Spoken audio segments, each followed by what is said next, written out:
السلام علیکم ورحمۃ اللہ وبرکاتہ۔ الحمد للہ رب العالمین الرحمن الرحیم والعاقبۃ للمتقین والصلاة والسلام علی سید الانبیاء والمرسلین۔ یا ایھا الذین آمنوا کتب علیکم الصیام کما کتب علی الذین من قبلکم لعلکم تتقون۔ صدق اللہ العظیم۔ وقال تعالی شہر رمضان الذي انزل فيه القرآن هدى للناس وبینات من الهدى والفرقان۔ صدق اللہ العظیم۔ اللهم صل على محمد وعلى آل محمد كما صليت على إبراهيم وعلى آل إبراهيم إنك حميد مجيد۔ اللهم بارك على محمد وعلى آل محمد كما باركت على إبراهيم وعلى آل إبراهيم إنك حميد مجيد۔ مجھے امید ہے کہ آپ تمام ساتھی خیر و عافیت سے ہوں گے، اور 2 دن بیچ میں ناغہ ہوئی۔ اب انشاءاللہ بچے کچھ جو 4-5 اسباق ہیں ان کو پورا کر لیتے ہیں، تاکہ 26ویں 27ویں روزے تک ہمارا یہ کورس بھی پورا ہو جائے، اور اس کے بعد عید کی تیاریوں میں بھی آپ لوگ اور ہم لوگ مصروف ہو جائیں، اور عید کے بعد انشاءاللہ عز و جل اگلے کورسز کا آغاز کیا جائے۔ دیکھیے، جو لوگ المیزان کے پلیٹ فارم سے جڑے ہوئے ہیں ان کو یاد ہوگا کہ پچھلے سال رمضان کورس پڑھاتے ہی ہم نے قرآن کورس شروع کیا تھا، اور نورانی قاعدے کے حوالے سے پورا نورانی قاعدہ قرآن کورس کے اندر پڑھا دیا تھا۔ اب میرا ارادہ یہ تھا کہ رمضان کورس پڑھانے کے بعد نورانی قاعدے سے آگے جو ایڈوانس لرننگ ہے اس کو شروع کیا جائے، اور اس پر کام شروع کیا جائے، اس کا آغاز کیا جائے۔ لیکن اللہ کی شان کے پچھلا ہمارا سارا ڈیٹا ضائع ہو چکا ہے، اور ہمیں اور بہت ساری چیزیں شروع کرنی ہیں۔ جیسا کہ جو لوگ ہمارے ساتھ برابر جڑے ہوئے ان کو معلوم ہوگا کہ 1 منٹ کا مدرسہ کے نام سے ہم نے کورس شروع کر رکھا تھا، جس میں نکاح کے مسائل آ رہے تھے، وہ سارا ڈیٹا ضائع ہو گیا۔ اس کے علاوہ ایک چیز اور جو سیرت النبی کے نام سے ہم نے پڑھی تھی وہ بھی ختم ہو گیا۔ اللہ تعالیٰ کے 99 نام مجھے شروع کرنے تھے، وہ عین اسی وقت شروع کرنے تھے جب وہ ہمارا چینل ڈیلیٹ ہوا ہے۔ اس کے صدمے میں اس کو بھی چھوڑا۔ پھر قرآن مجید کے کورس کے ساتھ ساتھ میں اردو اور عربی کورس بھی ساتھ میں شروع کرتا اب رمضان کے بعد، اور کروں گا، ایسی بات نہیں ہے، اب بھی کروں گا، لیکن اب تھوڑا سا ترتیب بدل جائے گی۔ کہنے کا مقصد ہے یہ، پہلے تو عید الفطر کے فوراً بعد شروع کرتا، لیکن اب میرا ارادہ یہ ہے کہ وہ جو نورانی قاعدہ ہم نے پڑھا تھا اس کو دوبارہ ایک مرتبہ پڑھ لیا جائے، تاکہ جو کورس ہمارے پاس تھا وہ پورا کانٹینٹ ہمارے پاس لگ جائے، ہمارے پاس محفوظ ہو جائے۔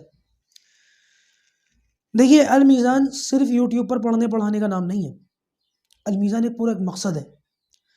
میں یہ چاہتا ہوں المیزان کے تحت ہمارے جو کاروباری لوگ ہیں، ہمارے جو عصری طلبہ ہیں، کالج اور یونیورسٹی اور اسکول کے اسٹوڈنٹس، کاروباری لوگ، نوکری پیشہ لوگ، مزدور لوگ، گھروں میں ہاؤس وائفس کے طور پر کرنے والی، کام وغیرہ کرنے والی خواتین جو گھروں میں لگی رہتی ہیں، بچوں میں لگی رہتی ہیں، گھروں میں لگی رہتی ہیں، گھر والوں میں لگی رہتی ہیں، ایک ایسا ادارہ شروع کیا جائے کہ جہاں پر ان لوگوں کے پڑھنے پڑھانے کا مشغلہ اور فری آف کاسٹ ہو۔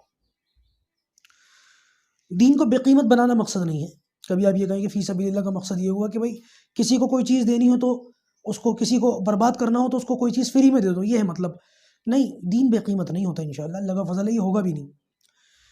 اللہ نے اگر چاہا تو انشاءاللہ فی سبیل اللہ ہی اس کو پڑھانا ہے، اور تھوڑی سی قدر و قیمت لوگوں کے دلوں میں بیٹھ جائے، اس کے لیے کچھ نہ کچھ شاید کوئی اماؤنٹ رکھ دیا جائے۔ وہ بھی ضروری نہیں کہ رکھا جائے، ابھی میری جانب سے تو یہی کہ یہ اماؤنٹ بھی رکھا نہ جائے، بالکل فری پڑھایا جائے۔ ہر چیز لوگوں کو دین کے حوالے سے وہ مفت فراہم کی جائے، تاکہ لوگ اپنی نسلوں کو، اپنے بچوں کو یہ چیزیں آسانی کے ساتھ ٹرانسفر کر سکیں، دے سکیں، اور ہمارا جو دین پر ہماری نسلوں کا عمل ہے وہ برقرار رہے۔ مقصد یہ ہے فی الحال۔ تو لہٰذا شروعات کہاں سے ہوگی؟ قرآن کی ابتدا سے ہوگی، لرننگ سے ہوگی۔ وہ میرے خیال سے اس کے ہم نے 50 یا 60 سبق پڑھے تھے، تو اگر ہم اس کا ایک سبق بھی روز پڑھیں گے نورانی قاعدے کا تو بڑے آرام سے 2 مہینے میں اس سے نکل جائیں گے باہر۔ اس کے بعد انشاءاللہ پھر عربی کورس شروع کریں گے عید الاضحیٰ کے آس پاس، اور انشاءاللہ میں ٹالوں گا نہیں، ضرور بھی ضرور اس کو عید الاضحیٰ کے موقع پر ضرور شروع کریں گے. یہ ہو سکتا ہے کہ عید الاضحیٰ کے 2-4 دن کے بعد شروع کیا جائے، لیکن انشاءاللہ ترتیب یہی ہے کہ ابھی قرآن اور قرآن کے ساتھ ساتھ اردو، کیونکہ اردو آنے کے کئی فائدے ہیں. سب سے پہلا فائدہ تو یہ ہے کہ جو اردو پڑھ لیتا ہے قرآن کی ہجو اور روانگی کرنا اس کے لیے بے حد آسان ہو جاتا ہے. پھر اردو پڑھنے کا ایک فائدہ یہ ہے کہ دین کی اکثر کتابیں اردو زبان کے اندر مہیا ہو چکی ہیں. بہت ساری بے شمار کتابیں ہیں جو اردو کے اندر مل جاتی ہیں، حتیٰ کہ بہت سی فتاوے اور تفسیر کی کتابیں بھی اردو کے اندر مل جاتی ہیں. تو لہٰذا اردو پڑھنے کا ایک فائدہ ہے کہ بہت ساری دینی کتابوں سے آپ استفادہ کر سکتے ہیں. اور اردو پڑھنے کا ایک بہت بڑا فائدہ یہ کہ ہم لوگوں کو جن کو آ گئی ان کو پھر عربی بھی آسانی سے آ جاتی ہے، عربی گرامر. کیونکہ میں نے اکثر عربی پڑھاتے ہوئے لوگوں کا یہ مزاج دیکھا، اور اسی مزاج کی وجہ سے اور اسی رویے کی وجہ سے عربی پڑھاتے ہوئے میری ہمت ٹوٹی کہ جی ہمیں اردو نہیں آتی. یعنی کسی نہ کسی زبان میں تو عربی پڑھاؤں گا نا. تو عربک جو ہے وہ اردو کے بہت قریب ہے، حتیٰ کہ اردو زبان میں عربک کے 80 سے زیادہ ورڈز ہیں، 80% سے زیادہ. 80 مطلب 80 ورڈز نہیں، 80%.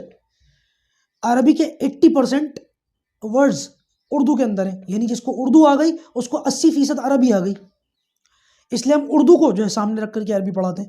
لیکن افسوس کہ بہت سارے لوگ کہتے ہیں ہمیں اردو نہیں آتی، ہمیں ہندی میں پڑھاؤ، ہمیں انگلش میں پڑھاؤ. تو اس ضرورت کو دیکھتے ہوئے ابھی قرآن اور اردو کورس، یہ دونوں چیزیں عید کے فوراً بعد شروع کی جائیں گی. قرآن کورس اس لیے کہ وہ جو ہمارا کانٹینٹ سارا ضائع ہوا، سارا مواد وہ سارا کا سارا واپس آ جائے، تاکہ جب کبھی بھی زمینی سطح پر المیزان کام شروع کرے تو یہ سارا مواد شروع سے بیسک لیول سے ہمارے پاس ہو. ابھی عجیب سا لگے گا نا کہ اس کو جو چھوڑ دیا جائے اور اس کو چھوڑ کر آگے بڑھا جائے، تو یہ عجیب سا لگے گا. لہٰذا عربی کورس شروع کرنے سے پہلے ان 2 کورسز کا آغاز ہو رہا ہے.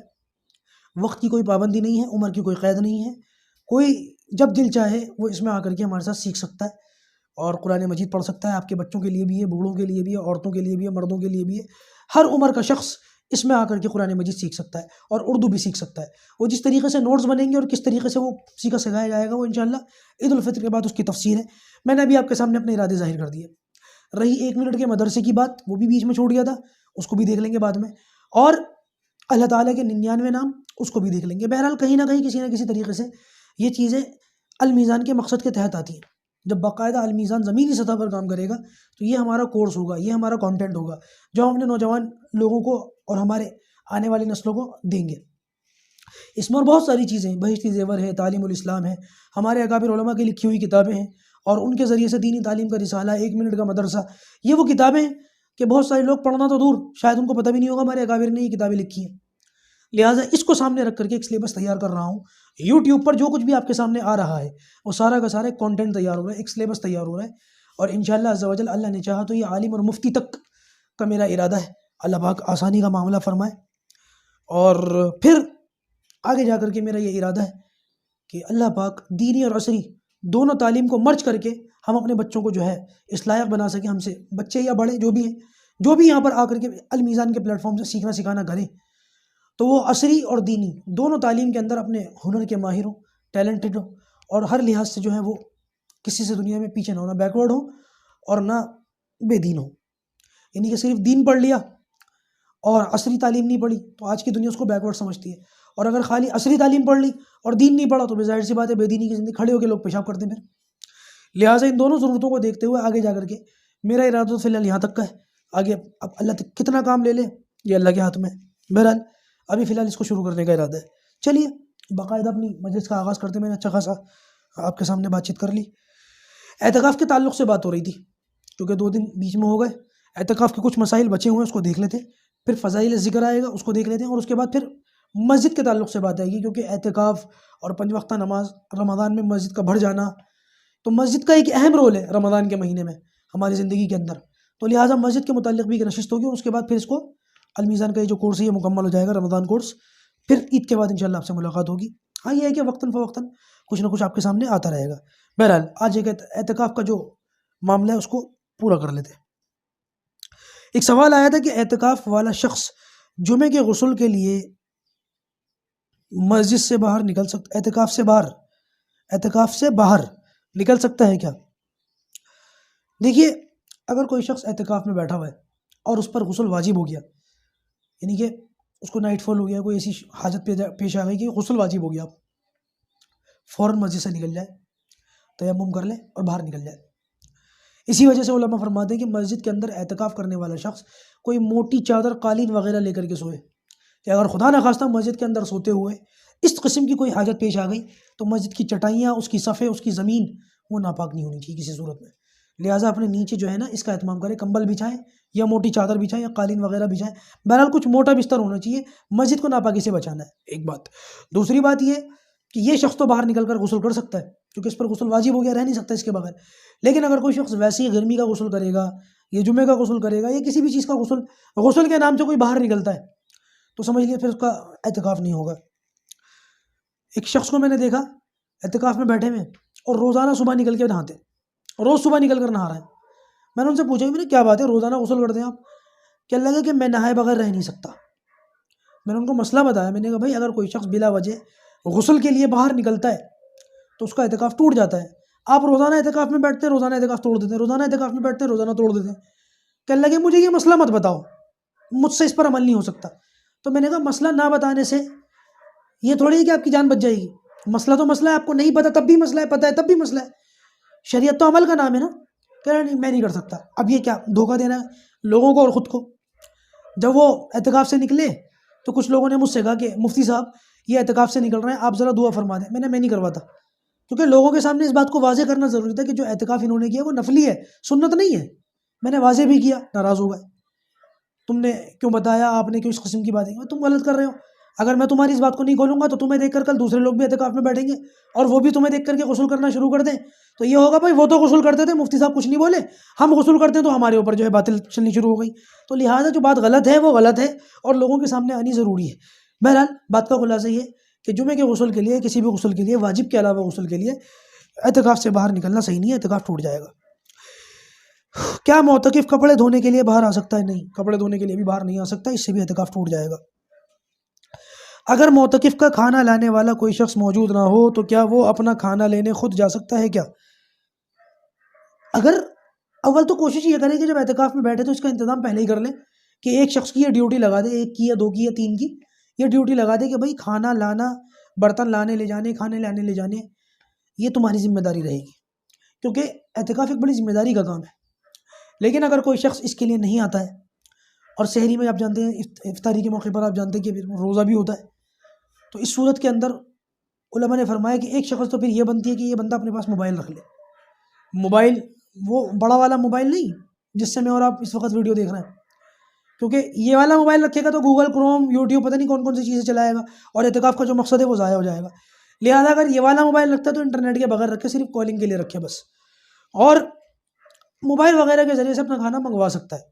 دوسری شکل یہ ہے کہ اگر اس کے بعد موبائل بھی نہیں اور کھانا لانے والا بھی نہیں ہے تو پھر علماء نے فرمایا کہ اس کے لیے اجازت ہے کہ اپنا کھانا لینے باہر چلا جائے اور جلدی سے جلدی اپنے کھانے پینے کی چیز لے کے فوراً جو بھی ہے واپس اپنی جگہ پر آ کر کے بیٹھ جائے، دیر نہ لگائے. کیا معتکف غسل کے لیے پانی گرم کر سکتا ہے؟ بھائی وہی والی بات ہے کہ اگر اعتکاف کرتے ہوئے غسل واجب ہو گیا، ٹھنڈ کا موسم ہو تو اس صورت کے اندر وہ باہر نکل کر نہا تو سکتا ہے، لیکن اگر اس کو یہ پتہ چلا کہ پانی جو ہے گرم نہیں ہے اور اس کو پانی گرم کرنے کے لیے آگ جلائے یا گیزر کھولے اور اس کا انتظار کرے تو اس صورت کے اندر وہ پانی گرم کر سکتا ہے، کوئی حرج کی بات نہیں ہے، لیکن کوشش یہی کرے کہ اس میں دیر نہ لگائے بہت زیادہ.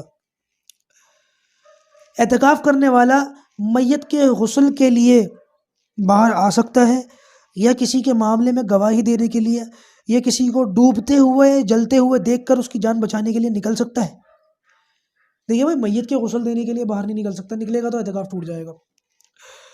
اور اگر کسی کے معاملے میں کورٹ کچہری کا معاملہ ہے، کوئی زمین کا معاملہ ہے، کوئی بھی ایسا معاملہ ہے، چوری ڈکیتی کا، واللہ عالم، کسی بھی معاملے کے لیے اگر یہ شخص باہر نکلے گا اور باہر نکل کر کے یہ گواہی دے گا تو اس صورت کے اندر بھی اس کا اعتکاف ٹوٹ جائے گا. اور اسی طریقے سے وہ تیسری شکل کہ اگر کوئی شخص جل رہا ہے یا ڈوب رہا ہے یا کوئی اور بات ہے، اس کی جان کو خطرہ ہے اور یہ باہر نکل کر اس کی جان بچائے گا تو اس کا اعتکاف ٹوٹ جائے گا. اس کا کیا مطلب ہوا؟ اس کا کسی کی گواہی نہ دے، کسی کی جان نہ بچائے.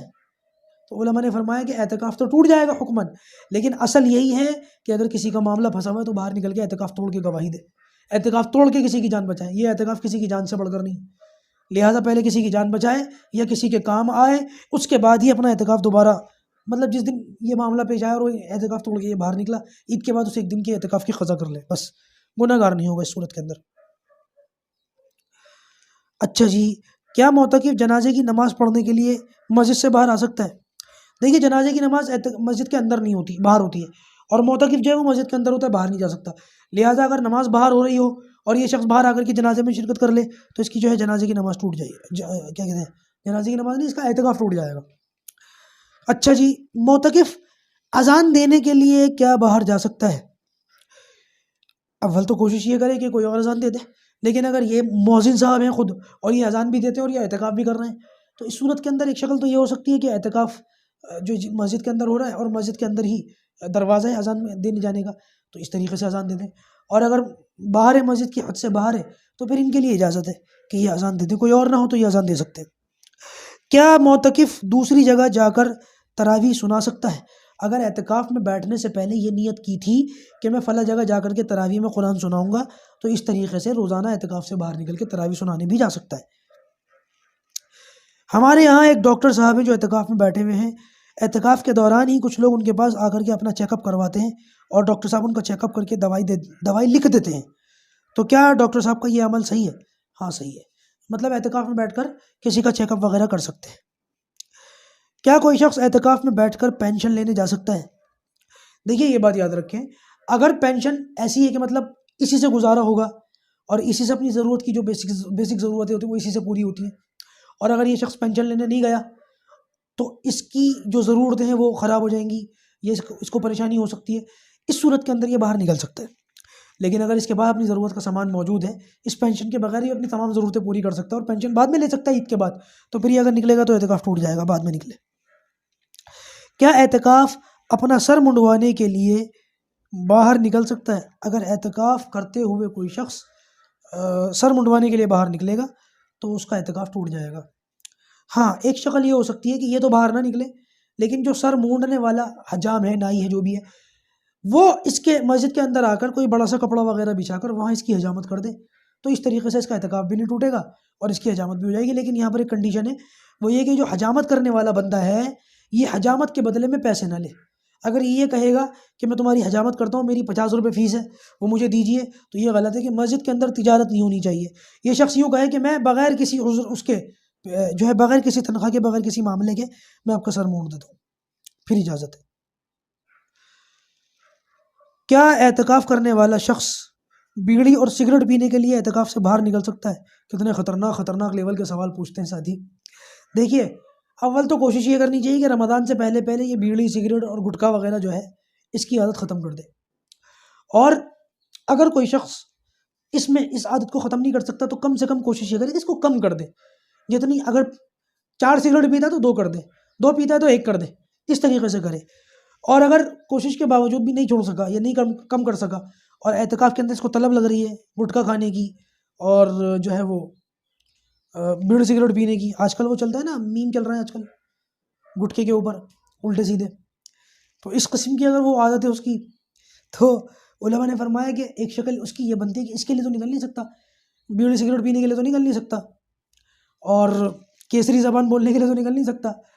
تو اس کے لیے ایک شکل یہ بنتی ہے کہ یہ بیت الخلاء جب جائے نا، ٹوائلٹ کے لیے جب جائے، تو ٹوائلٹ کے لیے جب نکلے اسی میں یہ جو بھی ہے پھوپھو یا تھوتو جو بھی ہے پینا یا کھانا اسی میں کر لے اور خاص اس کے لیے نہ نکلے. لیکن بہرحال اچھی عادت نہیں ہے، اس کو چھوڑ دینا مناسب ہے، چھوڑ دینا چاہیے. اگر کسی شخص کو اعتکاف سے زبردستی نکال دیا، مثال کے طور پر کوئی شخص اعتکاف میں بیٹھا ہوا تھا اور اس کے وارنٹ نکل گئے، پولیس اریسٹ کرنے آ گئی، یا کسی نے ڈرا دھمکا کر کسی بدماش نے زبردستی اعتکاف سے نکال دیا، تو کیا اس کا اعتکاف ٹوٹ جائے گا؟ اگر کسی نے اعتکاف میں زبردستی نکالا ہے اعتکاف تب بھی ٹوٹ جائے گا، بعد میں قضا کرنی پڑے گی 1 دن کی. کیا اعتکاف میں بیٹھے ہوئے شخص نے اگر غلطی سے گالی دے دی تو اس کا اعتکاف ٹوٹ جائے گا؟ بہت بڑا گناہ کا کام ہے بھائی، مسجد کا خیال رکھیں.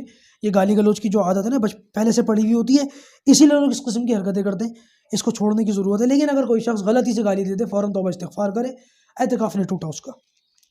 ایک شخص اعتکاف میں بیٹھا ہوا تھا، بھول کر نکل گیا، بعد میں یاد آیا ارے میرا تو اعتکاف تھا، تو کیا اعتکاف ٹوٹ جائے گا؟ بھول کر نکلنے سے بھی اعتکاف ٹوٹ جائے گا. بھول کر کھانے سے روزہ نہیں ٹوٹتا لیکن اعتکاف ٹوٹ جاتا ہے. جیسے بھول کر کوئی بات کر لی تو نماز ٹوٹ جاتی ہے.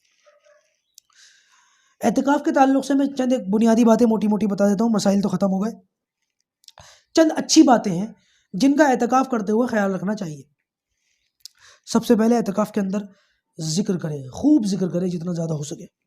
نمبر 2، جتنا ہو سکے تسبیح پڑھے، سبحان اللہ کی تسبیح، الحمدللہ کی تسبیح، استغفر اللہ کی تسبیح، لا حول ولا قوت الا باللہ العلی العظیم کی تسبیح، اللہ اکبر کی تسبیح، سبحان اللہ وبحمدہ سبحان اللہ العظیم کی تسبیح، لا الہ الا انت سبحانک، بہت سارے اعمال ہیں، لا حول ولا قوت الا باللہ، ہے نا، ان میں سے کسی کی تسبیح پڑھ سکتا ہے۔ جتنا زیادہ ہو سکے دینی کتابیں پڑھے، دینی کتابیں۔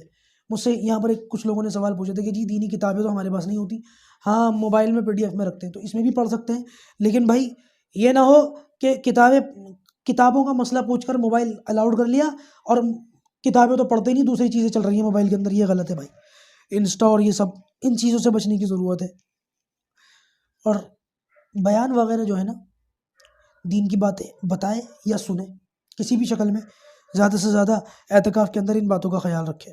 کوشش یہ کرے کہ جامع مسجد کے اندر اعتکاف ہو، اور اعتکاف کے اندر کچھ چیزیں ایسی جو ناپسندیدہ ہیں ان سے بچنے کی کوشش کرے۔ نمبر 1، خاموش بیٹھنا اور اس کو عبادت سمجھنا۔ بہت سارے اعتکاف کرنے والے لوگ یہ سمجھتے ہیں کہ خاموش بیٹھنے سے بھی عبادت کا ثواب ملتا ہے۔ خاموش بیٹھے لینا، دیر تک خاموش بیٹھنا اور اس کو عبادت سمجھنا یہ غلط ہے، مکروہ ہے، اس سے بچنے کی ضرورت ہے۔ اعتکاف میں بیٹھا ہوا شخص اس کو چاہیے کہ لڑائی جھگڑے سے بھی بچے، مسجد کے اندر شور مچانے سے، دنیاوی باتیں کرنے سے، بیہودہ باتیں کرنے سے اور خامخواہ فضول موبائل استعمال کرنے سے، ان چیزوں سے بچے۔ ایک چیز سے اور بچے کہ مسجد کے اندر تجارت کا سامان نہیں آنا چاہیے، جو سامان بیچنے کا ہوتا ہے تجارت کا، وہ مسجد کے اندر لانا، اس سے ہی بچنا چاہیے۔ یہ ساری چیزیں جو ہیں ناپسندیدہ میں سے ہیں، ان کو مسجد کے اندر نہیں لانا۔ اچھا، اعتکاف کے اندر کچھ چیزیں ایسی ہیں جو آداب میں سے ہیں، یعنی کہ نہیں کریں گے اعتکاف تو تب بھی ہو جائے گا، لیکن اگر ان کو کر لیں گے تو اور زیادہ خوبصورت ہو جائے گا اور زیادہ ثواب کی امید ہے۔ نمبر 1، اپنے ساتھ فالتو لباس رکھے، جو لباس پہن رکھا ہے وہ تو ٹھیک ہے، 2-4 لباس اور رکھے تاکہ اعتکاف کے اندر جو 10 دن کا معاملہ ہے یہ آسانی سے کٹ جائے، اور لباس کی جو ضرورت ہو تو وہ پوری کر لے۔ کوشش یہ کرے کہ عید کی رات جو لیلۃ الجائزہ ہوتا ہے نا، بہت سارے لوگ عید کا چاند دیکھ کے نکل جاتے ہیں، اور نکلنے کی اجازت بھی نکل سکتے ہیں، لیکن افضل اور بہتر یہ ہے کہ کوئی شخص عید کی رات بھی، چاند ہونے کے بعد بھی عید کی رات مسجد میں ہی رہے اور عید کی نماز پڑھ کے نکلے۔ دوسرا، مسجد کے اندر جتنا اندر ہو سکے بیٹھے، باہر کی طرف نہ بیٹھے۔ مسجد کے کچھ حصے ہوتے ہیں نا، ایک حصہ ہوتا ہے مصلی کے قریب، ممبر کے قریب، خوب اندر والا، اور ایک ہوتا ہے باہر دروازے کے قریب جہاں چپلے اتارتے ہیں لوگ۔ مسجد وہ بھی ہے، مسجد کا حصہ یہ بھی ہے وہ بھی ہے، لیکن زیادہ بہتر کون سی جگہ ہے؟ اس لیے مسجد کے اندر بیٹھے تاکہ باہر کا بائکوں کا شور، بچوں کا شور، آنے جانے والے سبزی والے اور اس قسم کی دکان والے اور آنے جانے والے لوگ جو ہے نا، ان کو دیکھ دیکھ کر کے ڈسٹربنس نہ ہو۔ مسجد کے اندر بالکل اطمینان سے بیٹھے تاکہ مسجد کے اندر خوب اچھی طریقے سے دل لگے۔ کوشش یہ کرے کہ رمضان کے کم سے کم آخری عشرے میں تو اعتکاف ضرور کرنا ہے۔ پورے سال میں کبھی بھی اعتکاف کر سکتے ہیں، بہت سارے لوگ رمضان کے پورے مہینے میں اعتکاف کرتے ہیں، لیکن رمضان کے آخری عشرے میں کم سے کم اعتکاف ضرور کرے، یہ مسنون ہے۔ مسجد کے اندر زیادہ سے زیادہ اچھی باتیں کرے، بہتر باتیں کرے، اور لوگوں کو دین کی طرف دلچسپی دلانے والی باتیں کرے، اور ایسی مسجد کا انتخاب کرے جہاں پر لوگ نمازی زیادہ آتے ہوں، باجماعت نماز ہوتی ہو، اور جو ہے وہاں پر دعوت و تبلیغ کا کام اچھے سے ہوتا ہو، عالم مفتی ہو وہاں کے امام، ایسی کسی مسجد کا انتخاب کرے۔ کچھ اعمال ہیں جو آپ لوگوں کو، ہم لوگوں کو، سب کو اعتکاف کرتے ہوئے ان کا خیال رکھنا چاہیے۔ نمبر 1، صلاۃ التسبیح کی پابندی۔ اگر ہمت ہو تو 10 کے 10 دن یہ نماز پڑھے، نہ کم سے کم جو ہے وہ شب قدروں میں تو پڑھے، ہر شب قدر میں صلاۃ التسبیح پڑھے، اور نہیں تو کم سے کم ایک مرتبہ تو پڑھ ہی لے۔ دوسرا، نوافل اور سنن کی پابندی ضرور کرے۔ سنتیں اور نافل، ایک تو نمازوں کے ساتھ سنت اور نفل ہوتی ہیں، ظہر میں 4 سنت، پھر 4 فرض، پھر 2 سنت، پھر 2 نفل۔ اسی طریقے سے عصر میں 4 سنتیں غیر موقدہ بھی کا بھی خیال رکھے، سنن غیر موقدہ جو ہیں ان کا بھی خیال رکھے، اعتکاف میں یہ بھی نہ چھوٹے، نفل نمازیں بھی نہ چھوٹیں، اور نفل جو ادر ہیں ان کا بھی خیال رکھے۔ اوابین کی نماز ہوئی، تہجد کی نماز ہوئی، اشراق کی نماز ہوئی، چاشت کی نماز ہوئی، صلاۃ التوبہ ہوئی، صلاۃ الحاجت ہوئی، اور کیا بولتے ہیں اس کو، تحیۃ المسجد، تحیۃ الوضو، ان نمازوں کا خیال رکھے۔ اعتکاف کے اندر ان نمازوں کی خوب پابندی کرے، تمام راتوں میں جاگے، اعتکاف کی تمام راتوں میں جاگ کر عبادت کرے، اور نہیں تو کم سے کم ادنیٰ درجہ یہ کہ شب قدر میں تو ضرور جاگے۔ اعتکاف میں بیٹھنے والا شخص اس بات کا خوب خیال رکھے، خاص طور سے خیال رکھے کہ میری وجہ سے دوسرے کسی معتکف کو یا کسی نمازی کو تکلیف نہ ہو، اسی لیے اپنا سامان جو ضرورت کا سامان ہے لے کر کے تو جائے اعتکاف میں، لیکن وہ سامان مختصر ہو، اتنا زیادہ نہ ہو کہ دکان لگا لے اور لوگوں کو سجدہ اور رکوع کرتے ہوئے بھی تکلیف ہو، اس کا خاص طور سے خیال رکھے۔ مسجد کے اندر وہ کام اعتکاف کرتے ہوئے جو جائز ہیں، مطلب ثواب بھی نہیں ملتا، گناہ بھی نہیں ملتا، بس صرف جائز ہیں، کھانا پینا لیٹنا سونا یہ سب جائز ہے۔ بعض علماء کہتے ہیں کہ کھانے پینے لیٹنے سونے پر بھی ثواب ہے۔ بہرحال بال بچوں کے بارے میں کوئی آ گیا اس سے پوچھ لے بال بچوں کے بارے میں، میرے بچے کیسے ہیں، گھر والے کیسے ہیں، اہلیہ کیسی ہے، اماں ابا بہن کیسی ہے، بھائی کیسے ہیں، پوچھ سکتا ہے، ٹھیک ہے۔ اسی طریقے سے اگر کوئی اپنا پارٹنر آ گیا یا اپنا مینیجر آ گیا یا لیبر میں سے کوئی آ گیا، اس سے اپنی دکان کے بارے میں فیکٹری کے بارے میں پوچھ سکتا ہے، اور اس کو کام کے بارے میں ہدایت بھی دے سکتا ہے، بھائی کام ایسے نہیں ایسے کرو، لیبر کو ایسے سیٹ کرو، وہاں سے مال اٹھاؤ وہاں مال پہنچاؤ، اس سے پیمنٹ لے لو، یہ باتیں کر سکتا ہے، اس کی اجازت ہے، ٹھیک ہے۔ لباس خوب عمدہ اچھا پہنے، جو ہے سفید لباس پہنے، اجلا لباس پہنے، میلا کچیلا لباس نہ پہنے، خوشبو لگا سکتا ہے، تیل لگا سکتا ہے، کنگھا کر سکتا ہے، نکاح خود بھی کر سکتا ہے اور کسی اور کا نکاح بھی کروا سکتا ہے اعتکاف کے اندر، ناخن وغیرہ کاٹ سکتا ہے، اور مونچھیں اگر بنانا چاہے ترشوانا چاہے تو اس کی بھی اجازت ہے۔ یہ جو کام میں نے بتایا نا، 2-4 کام، نکاح پڑھنا مونچھیں ترشوانا ناخن کاٹنا، یہ ان لوگوں کو ان مسائل کی ضرورت پڑتی ہے جو پورے رمضان کے مہینے میں اعتکاف کرتے ہیں، ورنہ 10 دن کے اندر ان چیزوں کی عام طور سے ضرورت نہیں پڑتی۔ اچھا، اس کے گھر سے کوئی خواتین کھانا لے کر کے آئیں یا برتن لے جانے کے لیے آئیں یا اس کا حال احوال پوچھنے کے لیے آئیں، ایسے وقت میں جب مسجد میں لوگ نہ ہو، نماز نہ ہوتی ہو، 5 وقتہ نماز کا ٹائم ہوتا ہے نا، لیکن کچھ وقت ایسے ہوتے ہیں جس میں مسجد میں نماز ہی نہیں ہوتے، صرف معتکف ہوتا ہے، تو اس صورت کے اندر خواتین اگر اس کے پاس آنا چاہے تو آ سکتی ہیں، اس کی اجازت ہے۔ البتہ لوگوں کو آگاہ کر دیں، بھائی یہ میری بیٹی ہے، یہ میری بہن ہے، یہ میری بیوی ہے، یہ میری ماں ہے، کیونکہ وسوسہ شیطان سب کو دے دیتا ہے۔ اللہ کے رسول صلی اللہ علیہ وسلم جیسی ہستی کے بارے میں، صحابہ جیسی ہستی کے دل میں وسوسہ ڈال سکتا ہے۔ اللہ کے رسول نے خود فرما دیا، یہ میری زوجہ مطہرہ میرے ساتھ ہے ایک موقع پر، تو لہٰذا لوگوں کے سامنے اس بات کی جو بتا دے۔ اچھا جی، ایک مسئلہ رہ گیا کہ کیا معتکف اعتکاف میں بیٹھے ہوئے اخبار پڑھ سکتا ہے؟ اخبار کیا فائدہ اخبار پڑھ کے، بتاؤ؟ اس سے بہتر ہے کوئی دینی کتاب پڑھ لے، قرآن پڑھ لے۔ اخبار ایک تو ویسے ہی دنیا کی خبریں پڑھے گا تو دنیا سے دل لگے گا، اور دوسرا یہ جو اخبار وغیرہ ہوتے ہیں نا، اس میں تصاویر ہوتی ہیں، بعض مرتبہ بڑی بے حیائی تصویریں ہوتی ہیں، اس کے اندر ننگی ادننگی تصویریں، تو لہٰذا مسجد کے اندر اس قسم کی چیزیں جائیں گی اور اعتکاف میں بیٹھنے والا شخص ایسی چیزیں پڑھے گا تو بتاؤ کیا ماحول بنے گا، اور اعتکاف کا کیا مقصد حاصل ہوگا، اس کے دل کی کیفیت بنے گی، خوشو حاصل ہوگا، کچھ بھی نہیں ہوگا۔ لہٰذا ان چیزوں سے بچنے کی ضرورت ہے۔ اللہ پاک ہمیں ان باتوں پر عمل کرنے کی توفیق عطا فرمائے، شیطانی اور بدعاتی اور خرافاتی جتنے طریقے ہیں اللہ پاک ان سب سے ہماری حفاظت فرمائے۔ انشاءاللہ کل فضائل ذکر پر مجلس ہوگی اور اس کے بعد مسجد پر بات کر کے انشاءاللہ ہماری یہ نشست ختم ہو جائے گی۔ شروع میں جو باتیں میں نے کہیں، اللہ سے خوب دعا کیجیے گا ان شب قدر کی راتوں میں اللہ پاک مجھ کم نصیب کو میری اس ترتیب پر عمل کرنے کی توفیق عطا فرمائے، اور اللہ پاک مجھے اس مقصد میں کامیابی عطا فرمائے، علماء کا ساتھ نصیب فرمائے۔ میرے آس پاس جتنے علماء ہیں نا، جہاں پر میں کام کرتا ہوں، جہاں پر میں محنت کرتا ہوں، ان علماء کو میں نے یہ باتیں بتائیں، بہت خوش ہیں، میرا ساتھ دینے کے لیے بھی تیار ہے، لیکن زمینی سطح پر ابھی تک فی الحال کوئی کام شروع نہیں ہوا ہے۔ وہ میرے اشارے کا انتظار کر رہے ہیں کہ جب میں کہوں گا ہاں اب وہ وقت آ گیا کہ اب ہمیں کام کر لینا چاہیے، تو وہ کام بھی شروع ہو جائے گا۔ ابھی زمینی سطح پر کام نہیں کر رہا ہوں فی الحال، ابھی ہم یہاں پر ایک سلسلہ، ایک ترتیب دے رہے ہیں اپنے کام کو، اپنے کورس کو۔ اللہ سے دعا کیجیے اللہ تعالیٰ آسانی کا معاملہ فرمائے۔